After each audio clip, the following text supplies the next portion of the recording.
बालेश्वर में आरंभ होइछि 26तम राज्यस्तरीय शिशु नाटक उत्सव।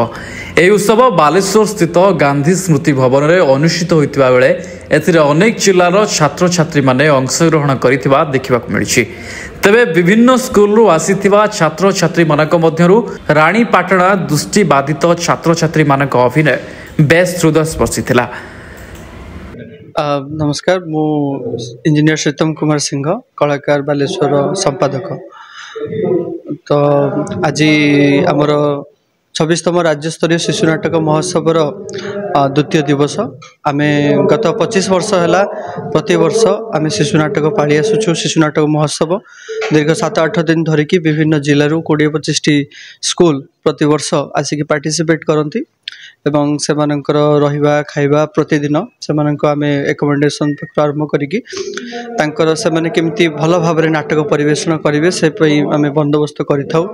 आम कलाकार अनुष्ठान दीर्घ 35 वर्ष है नाटकर उन्नति काम करि आसुची। तार एटा गोटे स्टार मार्क कार्यक्रम प्रति वर्ष ही आसुची। ए वर्ष मध्य पालित खूब धूमधाम रे होउची।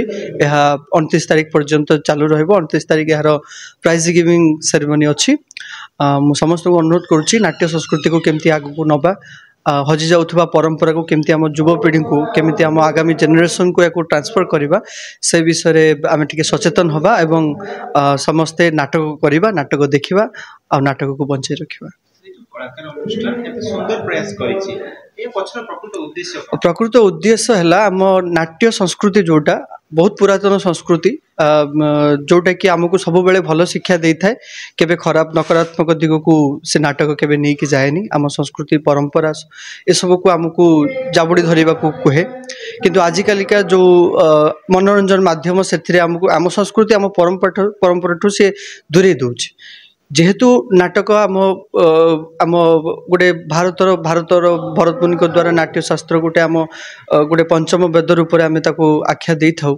तो या जदि आम पर पीढ़ी को लेकिन जाऊे ताहले आमर जो स्ट्रॉन्ग कल्चरल गोटे प्रेजेंस अच्छी आम भविष्य पीढ़ी को देखई पारिबा जे आम जेनेरेशन आम पूर्व जेनेरेशन एमती एतिकी जिनस करिकी जाइथिले।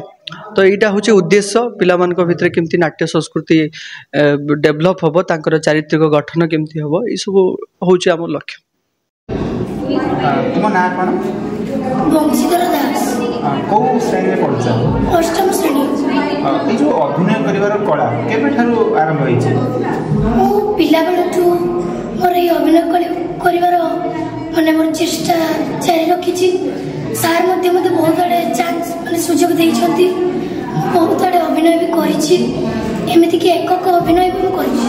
जो कलाकार तरफ 25तम राज्यस्तरीय महोत्सव रे कला परिवेशन करिया परे केते खुशी मन करूछ? बहुत खुशी। मो इच्छा करे कि मते एमिति प्रत्येक थर सुयोग दिया जाऊ। तेणु मु चाहूछि एमिति प्रत्येक वर्ष अभिनय करिवे एवं खुशी भी मध्य रहिबे। ए जो मंच रे तुम अभिनय करथलो गोटे संग्राम कहबो? देखु जंती आपण माने मो पापा केमिति तांको पापा को डाकुछंती, किंतु तांको बापा तांकर कौनसी कथा सुनु नांती। काहेकि सुनु नांती जानि छंती तांको बापा सबु दिन पई नीरव निदरे सोई पड़ी छंती। मोर आपण मानकु एतिकी अनुरोध, आपण माने बापा माक प्रति भल पाइबा दियंतु, नले आपण एही परे दुख भोगिबे।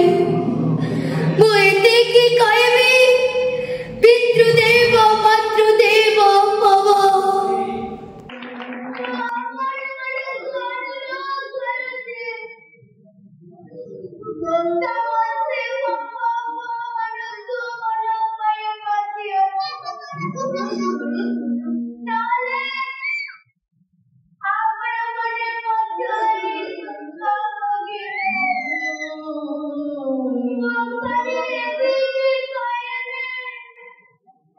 तेबे यह नाटक उत्सव 29 तारिख जाए प्रदर्शित होब।